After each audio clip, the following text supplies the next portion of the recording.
যদি কেউ জট বাড়ায় হতো রে সন্ন্যাসী, যদি কেউ জট বাড়ায় হতো রে সন্ন্যাসী। তবে তাল গাছেতে জট মেরেছে গাছের সাবাসী,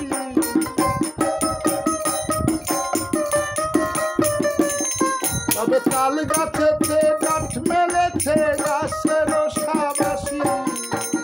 যদি কেউ জট বাড়ায় হতো রে সন্ন্যাসী, যদি কেউ জট বাড়ায় হতো রে সন্ন্যাসী।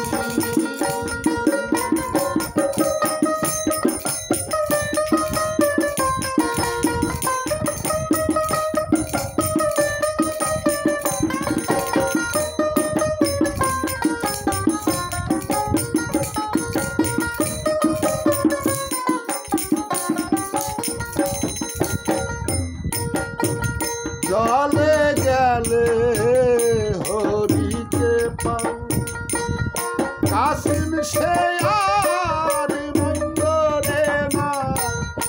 জলে গেলে হরিকে পাও, কাশিম সে আর মন্দরে না। তবে কেন সাধিতে হয়,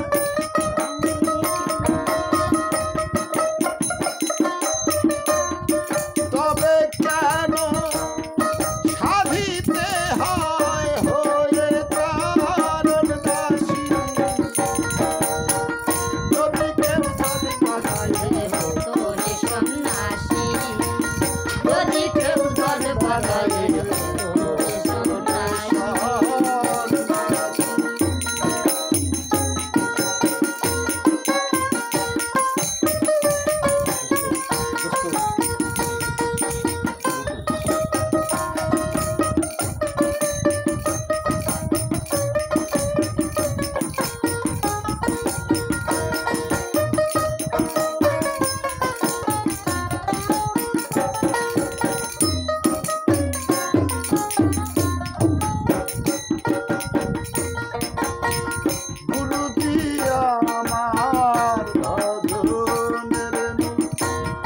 আর চরণ করিয়া রে গুরু দিয়া আমার ভজন রে, সেই চরণ করিলে রে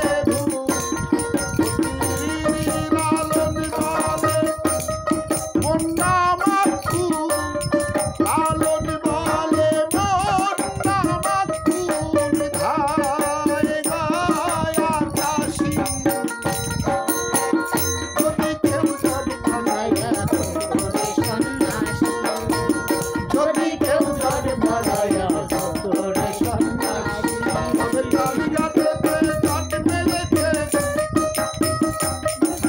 তাল গাছেতে জট মেরেছে গাছের সাবাসী। যদি কেউ জট বাড়ায় হতো রে সন্ন্যাসী, যদি কেউ জট বাড়ায় হতো রে সন্ন্যাসী।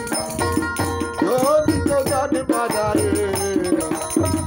হতো রে সন্ন্যাসী।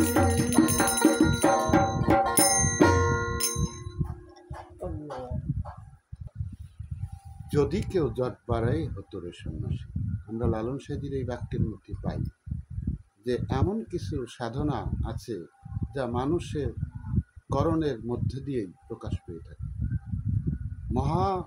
মানুষের সেই করণ সিদ্ধ হয় সেই মহা সাধনার মধ্য দিয়ে, আমরা সেটাই লক্ষ্য করছি। কারণ মহানাম, মহাগুরু নাম, প্রেম ও ভক্তি বিশ্বাসের মধ্য দিয়ে যেটা প্রকাশ হয়ে থাকে, আর এই ভক্তি বিশ্বাস প্রেমের মধ্য দিয়েই গুরুকে আর্চনা করলে সে জায়গা সাক্ষাৎ আল্লাহ আপনি গুরুর দর্শনে পেয়ে যাচ্ছেন। মহান আল্লাহ পাক বলছেন, মুর্শিদ রূপেই তোমার সামনে আমি, উসিলায় তোমার সাথে সাক্ষাৎ। কারণ মুর্শিদের শবত মানো, মুর্শিদের কালাম মানো, সেটাই আমার মান্য হবে। এই কলিতে আমি জানি বেলায়েতি যুগে কোনো নবী রাসূল যায় না, কিন্তু নবী রাসূলের পরে জন্য আমি একটা জীবতরণের জন্য, মানুষের জন্য একটা বেলায়েতি যুগ পীর মাশায়েখের হাতে যেটা সহজ করে দিয়েছি। যারা ধর্মগুরু ভীরু বিশ্বাসী তারা যেন মুর্শিদের হাতে হাত দিয়ে আল্লাহর কাছে ঈমান আনেন, আত্মসমর্পণ করেন। আসসালামু আলাইকুম। আমি পক্ষ থেকে সালাম। ধন্যবাদ। আমিন।